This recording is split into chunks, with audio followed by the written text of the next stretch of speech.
പ്രിയമുള്ളവരെ, ഞാൻ Anilkumar, CPIM Areekode area committee അംഗവും LDF മുതുവല്ലൂർ പഞ്ചായത്ത് തെരഞ്ഞെടുപ്പ് കമ്മിറ്റിയുടെ കൺവീനറുമാണ്.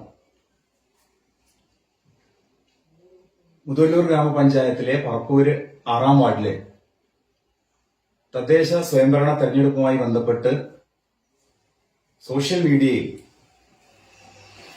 സമീപ ദിവസങ്ങളിൽ നടന്ന ചില പ്രതികരണങ്ങളുടെ ഭാഗമായാണ് ഇങ്ങനെ ഒരു വിശദീകരണം നൽകുന്നത്.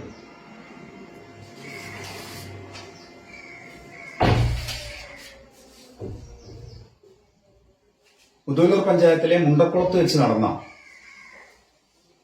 NDA BJP സ്ഥാനാർത്ഥി സംഗമത്തിൽ തങ്കമണി എന്ന സ്ഥാനാർത്ഥി പങ്കെടുത്തു എന്ന വാർത്ത 2020 നവംബർ 17 ജന്മഭൂമി ദിനപത്രത്തിൽ വന്നിരുന്നു. ഇത് പറപ്പൂര് 6-ാം വാർഡിൽ വികസന മുന്നണിയുടെ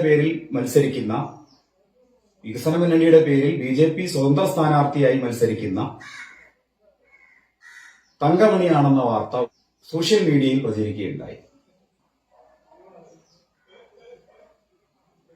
ഇതുമായി ബന്ധപ്പെട്ട് നവംബർ 27-ാം തീയതി വെള്ളിയാഴ്ച 6-ാം വാർഡിൽ മത്സരിക്കുന്ന മേൽപ്പറഞ്ഞ തങ്കമണി എന്ന സ്ഥാനാർത്ഥിയുടെ ഒരു വീഡിയോ വരികയുണ്ടായി. ആ വീഡിയോയിൽ അവർ നടത്തിയ വിശദീകരണ പ്രകാരം സംഗമത്തിൽ പങ്കെടുത്തത് ആ തങ്കമണി താനല്ലെന്നും അതിൽ പങ്കെടുത്തത് മുണ്ടക്കുളം സ്വദേശിനിയായ തങ്കമണി മണ്ണാറക്കൽ എന്നവരാണെന്നും പരതക്കാട് 1-ാം വാർഡിൽ നാമനിർദ്ദേശ പത്രിക BJP സ്ഥാനാർത്ഥിയായി നാമനിർദ്ദേശ പത്രിക നൽകിയ ആളാണിവർ എന്നുമാണ്. ആ സ്ഥാനാർത്ഥിയുടേതെന്ന പേരിൽ ഒരു നാമനിർദ്ദേശ പത്രികയും ഇവർ വീഡിയോയിൽ കാണിക്കുകയുണ്ടായി. ഇതിന്റെ നിജസ്ഥിതി എന്താണെന്ന് നമുക്കൊന്ന് പരിശോധിക്കേണ്ടതുണ്ട്.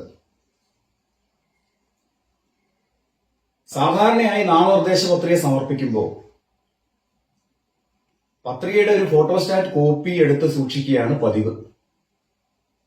ഇവിടെ ഒറിജിനൽ ഫോം തന്നെ എടുത്ത് കാണിക്കുന്നുണ്ട്. മാത്രവുമല്ല, സമർപ്പിക്കപ്പെട്ട നാമനിർദ്ദേശ പത്രിക പിന്നീട് ബന്ധപ്പെട്ട റിട്ടേണിംഗ് ഓഫീസറുടെ കൈവശമാണ് സൂക്ഷിക്കുക. ഇവിടെ കാണിച്ചിരിക്കുന്നത് എഴുതപ്പെട്ട കോപ്പി തന്നെയാണ്. ഇതിൽ സ്ഥാനാർത്ഥി ഒപ്പുവെച്ചിട്ടുമില്ല. ഇതിൽ നിന്ന് തന്നെ വ്യക്തമാണ് സ്ഥാനാർത്ഥിയുടെ ഫോട്ടോ പതിച്ച് താൽക്കാലികമായി എഴുതിയുണ്ടാക്കിയ ഒന്നാണിത്. അതിൽ സ്ഥാനാർത്ഥിയുടെ ഒപ്പ് പോലുമില്ല. അപ്പൊ താൽക്കാലികമായി സൃഷ്ടിച്ചെടുത്ത ഒന്നാണിത് എന്ന് വ്യക്തമായി ഏവർക്കും ബോധ്യപ്പെടുന്നതാണ്. താൻ BJPയുമായി ബന്ധമുള്ള സ്ഥാനാർത്ഥിയല്ല എന്ന് ആവർത്തിച്ചു പറയുന്ന 6-ാം വാർഡിലെ സ്ഥാനാർത്ഥി BJPയുടെ ഈ നാമനിർദ്ദേശ പത്രിക, BJP സ്ഥാനാർത്ഥി നൽകിയിട്ടുള്ള ഈ നാമനിർദ്ദേശ പത്രിക ഇത്ര കൃത്യമായി എവിടെ നിന്നാണ് തനിക്ക് കിട്ടിയത് എന്ന് അവർ തന്നെ വ്യക്തമാക്കേണ്ടതുണ്ട്. താൻ BJPയുമായി ഒരു ബന്ധമില്ലാത്ത ആളാണ് എന്ന് പറയുകയും അതോടൊപ്പം BJPയുടെ സ്ഥാനാർത്ഥി നൽകിയ പത്രിക കൃത്യമായി ഇങ്ങനെ എടുത്തു കാണിക്കുന്നത് എവിടെ നിന്ന് ലഭിച്ചു എന്നുള്ളത് അവര് വ്യക്തമാക്കണം. മാത്രവുമല്ല, ഇങ്ങനെ ഒരു നാമനിർദ്ദേശ പത്രിക സമർപ്പിക്കപ്പെട്ടാൽ അതിനൊരു രശീതിയും അതോടൊപ്പം തന്നെ സൂക്ഷ്മ പരിശോധനയിൽ പങ്കെടുക്കാനുള്ള ഒരു നോട്ടീസും റിട്ടേണിംഗ് ഓഫീസർ നൽകും. ഇവിടെ അത്തരമൊരു രശീതി ഈ വീഡിയോയിൽ കാണിച്ചിട്ടേയില്ല. ആ രശീതി ഇവിടെ നിങ്ങൾക്ക് സ്ക്രീനിൽ കാണാവുന്നതാണ്. എന്ന് പറഞ്ഞാൽ, മറ്റൊരു സ്ഥാനാർത്ഥി നൽകിയിട്ടുള്ള നാമനിർദ്ദേശ പത്രികയ്ക്ക് ആർഒ നൽകിയിട്ടുള്ള രശീതി, ഹിയറിംഗിൽ പങ്കെടുക്കണമെന്ന് ആവശ്യപ്പെട്ടുകൊണ്ട് ആർഒ നൽകിയിട്ടുള്ള രശീതി ഇവിടെ കാണാവുന്നതാണ്. മറ്റൊരു സ്ഥാനാർത്ഥിയുടെ ആ സ്ഥാനാർത്ഥിക്ക് നൽകിയ രശീതിയാണിത്. ഇവിടെ ഇന്നലെ വീഡിയോയിൽ കാണിച്ച സ്ഥാനാർത്ഥി കാണിച്ച നാമനിർദ്ദേശ പത്രികയുടെ കൂടെ ആ രശീതി ഇല്ലാത്തതിന് എന്താണ് കാരണം? കാരണം അപ്രകാരം ഒരു നാമനിർദ്ദേശ പത്രിക ആർഒയുടെ മുൻപാകെ സമർപ്പിച്ചിട്ടില്ല എന്നതാണ്. പത്രിക സമർപ്പിച്ചെങ്കിൽ മാത്രമേ രശീതി കിട്ടുകയുള്ളൂ. യഥാർത്ഥത്തിൽ എത്ര നാമനിർദ്ദേശ പത്രികകളാണ് റിട്ടേണിംഗ് ഓഫീസർ മുമ്പാകെ വന്നതെന്ന് നമുക്കൊന്ന് പരിശോധിക്കാം.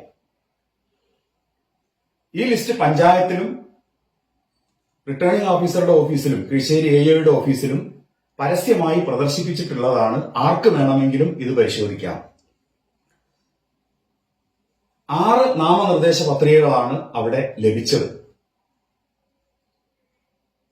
ഒന്ന് രാധിക വൈഫ് ഓഫ് സന്തോഷ് മണ്ണാറക്കൽ വീട്, 2 രാധിക വൈഫ് ഓഫ് കുഞ്ഞൻ ചെറുവാടി വീട്, 3 Anitha P wife of Maneesh. അവർ 2 സെറ്റ് പത്രിക സമർപ്പിച്ചിട്ടുണ്ട്. 2 തവണ അവരുടെ പേര് വന്നിട്ടുണ്ട്. 5ാമത്തെ പത്രിക സുശീല വൈഫ് ഓഫ് വിച്ചാത്തൻ, 6ാമത്തെ പത്രിക റീന വൈഫ് ഓഫ് ബാബുരാജ്. ഇങ്ങനെ 6 നാമനിർദ്ദേശ പത്രികകളാണ് ആർഒയുടെ മുമ്പാകെ ലഭിച്ചിട്ടുള്ളത്. ഇത് അവിടെ പ്രസിദ്ധീകരിച്ച ലിസ്റ്റാണ്. ഈ ലിസ്റ്റും ഇതോടൊപ്പം ഞങ്ങളിവിടെ കാണിക്കുന്നുണ്ട്. ഈ ലിസ്റ്റിൽ തങ്കമണി മണ്ണാറക്കൽ എന്ന സ്ഥാനാർത്ഥിയുടെ പേര് ഇല്ല. 19-ാം തീയതി വരെയായിരുന്നു നാമനിർദ്ദേശ പത്രിക സമർപ്പിക്കേണ്ട സമയം. 20-ാം തീയതി രാവിലെ 9 മണിക്കായിരുന്നു നാമനിർദ്ദേശ പത്രികയുടെ സൂക്ഷ്മ പരിശോധന. അതിൽ പരതക്കാട് വാർഡിൽ നിന്നും തങ്കമണി മണ്ണാറക്കൽ എന്ന സ്ഥാനാർത്ഥിയോ അവരുടെ പ്രതിനിധിയോ പങ്കെടുത്തിട്ടില്ല. നാമനിർദ്ദേശനോ പങ്കെടുത്തിട്ടില്ല. കാരണം അങ്ങനെ തങ്കമണി മണ്ണാറക്കൽ എന്ന പേരിൽ ഒരു നാമനിർദ്ദേശ പത്രിക സമർപ്പിക്കപ്പെട്ടിട്ടുമില്ല. മാത്രമല്ല, ചില ബിജെപി കേന്ദ്രങ്ങൾ തങ്കമണി മണ്ണാറക്കൽ എന്ന സ്ഥാനാർത്ഥി നാമനിർദ്ദേശ പത്രികയ്ക്കൊപ്പം ജാതി സർട്ടിഫിക്കറ്റ് ഹാജരാക്കാത്തതിനാലാണ് പത്രിക തള്ളിപ്പോയതെന്ന് പ്രചരിപ്പിക്കുന്നുണ്ട്. ഇത് നുണയാണ്. അങ്ങനെയെങ്കിൽ അതിന്റെ തെളിവ്, ആ നാമനിർദ്ദേശ പത്രിക സമർപ്പിച്ചു, അത് നിരസിച്ചതിന്റെ തെളിവ് രശീതി കിട്ടും. അതവർ കാണിക്കേണ്ടതാണ്. അതവർ കാണിച്ചിട്ടില്ല. 20-ാം തീയതി സൂക്ഷ്മ പരിശോധനയ്ക്ക് ശേഷം റിട്ടേണിംഗ് ഓഫീസർ പ്രസിദ്ധീകരിച്ച രേഖയിൽ നിയമസാധുതയോടെ നാമനിർദ്ദേശം ചെയ്യപ്പെട്ട 6 സ്ഥാനാർത്ഥികളുടെ ലിസ്റ്റ് പ്രസിദ്ധീകരിച്ചിട്ടുണ്ട്. അതും ആർക്കും പരിശോധിക്കാവുന്നതാണ്. ഞങ്ങൾ അതിവിടെ കാണിക്കുന്നുണ്ട്. നിയമസാധുതയോടെ പ്രഖ്യാപിക്കപ്പെട്ട 6 സ്ഥാനാർത്ഥികൾ. നേരത്തെ സൂചിപ്പിച്ച 6 പേരുകൾ തന്നെയാണ് ഇതിലുമുള്ളത്. ആ പേരുകൾ വീണ്ടും ആവർത്തിക്കുന്നില്ല. നേരത്തെ സൂചിപ്പിച്ച പേരുകളാണ്. പത്രിക പിൻവലിക്കുന്നതിനുള്ള അവസാന ദിവസം നവംബർ 23-ന് 3 മണി വരെയായിരുന്നു. ആ സമയത്തിന് ശേഷം മത്സര രംഗത്തുള്ള സ്ഥാനാർത്ഥികളുടെ പേര് വിവരവും ബഹു റിട്ടേണിംഗ് ഓഫീസർ പ്രസിദ്ധീകരിച്ചിട്ടുണ്ട്. ഈ ലിസ്റ്റിൽ സ്ഥാനാർത്ഥികളുടെ പേര് വിവരവും അവർക്ക് അനുവദിച്ച ചിഹ്നവും കാണിച്ചിട്ടുണ്ട്. അത് ഇപ്രകാരമാണ്. ആ ലിസ്റ്റും ഞങ്ങൾ ഇവിടെ കാണിക്കുന്നുണ്ട്. അംഗീകരിച്ച ലിസ്റ്റാണ്. അനിത ചക്കുംതൊടിയിൽ അവരുടെ ചിഹ്നം കുട, രാധിക മണ്ണാറക്കൽ അവരുടെ ചിഹ്നം ചുറ്റികയും അരിവാളും നക്ഷത്രവും, സുശീല ചക്കുംതൊടി അവരുടെ ചിഹ്നം ഏണി. ഇതാണ് അന്തിമ സ്ഥാനാർത്ഥി പട്ടിക. അതിന്റെ ലിസ്റ്റും ഞങ്ങൾ കാണിക്കുന്നുണ്ട്. ഇത്തരത്തിൽ നാമനിർദ്ദേശ പത്രിക സമർപ്പിക്കാത്ത ഒരു സ്ഥാനാർത്ഥിയുടെ പത്രിക സമർപ്പിച്ചു എന്ന് പറയുന്നതും SC സർട്ടിഫിക്കറ്റ് ഹാജരാക്കാൻ കഴിയാത്തതിനാൽ അത് തള്ളിപ്പോയി എന്ന് പറയുന്നതും ഒക്കെ തീർത്തും വ്യാജമായ പ്രചരണങ്ങളാണ്. യഥാർത്ഥത്തിൽ സമർപ്പിക്കപ്പെടാത്ത ഒരു നാമനിർദ്ദേശ പത്രിക സമർപ്പിച്ചു എന്ന് പറയുന്നതും അത് എടുത്തു കാണിച്ച് സോഷ്യൽ മീഡിയ വഴി പ്രചരിപ്പിക്കുന്നതും തദ്ദേശ സ്വയംഭരണ തെരഞ്ഞെടുപ്പ് കമ്മീഷനെയും ജനങ്ങളെയും അവഹേളിക്കുന്നതും കബളിപ്പിക്കുന്നതുമായ പ്രവർത്തനമാണ്. ഇത് തെരഞ്ഞെടുപ്പ് ചട്ടങ്ങളുടെ ലംഘനം കൂടിയാണ്. ആവശ്യമെങ്കിൽ ഇതിനെതിരായ നിയമ നടപടികൾ സ്വീകരിക്കുന്നതിനെക്കുറിച്ച് ഞങ്ങൾ നിയമവിദഗ്ധരുമായി ആലോചിക്കുന്നതുമാണ്. BJP യോഗത്തിൽ പങ്കെടുത്തു എന്ന ആ ഒരു കാര്യം പൊതുസമൂഹം തിരിച്ചറിഞ്ഞതിൽ നിന്നുള്ള ജാള്യതയിൽ നിന്നാണ് വസ്തുതകളുടെ യാതൊരു പിൻബലവുമില്ലാതെ നോമിനേഷൻ കൊടുക്കാത്ത ഒരു സ്ഥാനാർത്ഥിയുടെ നോമിനേഷൻ ഫോമുമായി വന്ന് ഇങ്ങനെ അസത്യം ഇവർ പ്രചരിപ്പിച്ചത്. 6-ാം വാർഡിൽ വികസനത്തെക്കുറിച്ചൊന്നും പറയാനില്ലാത്ത പരാജയഭീതി പൂണ്ട ഇടതുപക്ഷം ബിജെപിയുടെ സ്വതന്ത്ര സ്ഥാനാർത്ഥിക്കെതിരെ പ്രചരണം അഴിച്ചുവിടുകയാണെന്നാണ് കോൺഗ്രസും ബിജെപിയും പ്രചരിപ്പിക്കുന്നത്. എന്നാൽ 1995 മുതൽ 2020 വരെയുള്ള 25 വർഷ കാലയളവിൽ 5 വർഷം ഒഴികെ ഇടതുപക്ഷ മെമ്പർമാരാണ് ഈ വാർഡിനെ പ്രതിനിധീകരിച്ചത്.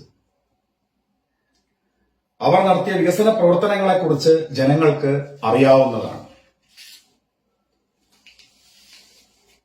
കഴിഞ്ഞ 5 വർഷം വാർഡ് മെമ്പറായിരുന്ന എം കുമാരന്റെ കാലയളവിൽ സംസ്ഥാന സർക്കാരിന്റെ ഉൾപ്പെടെയുള്ള സഹായം സ്വീകരിച്ചുകൊണ്ട് നടത്തിയ വികസന പ്രവർത്തനങ്ങളുടെ ലഘുലേഖ ഈ വാർഡുകളിലെ മുഴുവൻ വീടുകളിലും ഇടതുപക്ഷ പ്രവർത്തകർ വരും ദിവസങ്ങളിൽ നേരിട്ട് എത്തിക്കുന്നതാണ്.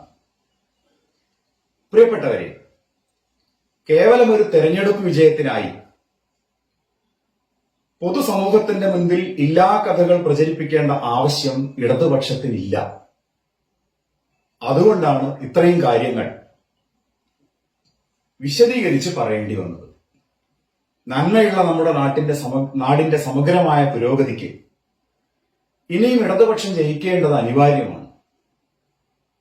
അതിനാൽ നിങ്ങളുടെയും കുടുംബത്തിന്റെയും സുഹൃത്തുക്കളുടെയും വിലയേറിയ വോട്ടുകൾ 6-ാം വാർഡിലെ LDF സ്ഥാനാർത്ഥി KM ബിന്ദു ടീച്ചർക്ക് നൽകി ടീച്ചറെ വിജയിപ്പിക്കണമെന്ന് വിനയപൂർവ്വം അഭ്യർത്ഥിക്കുന്നു.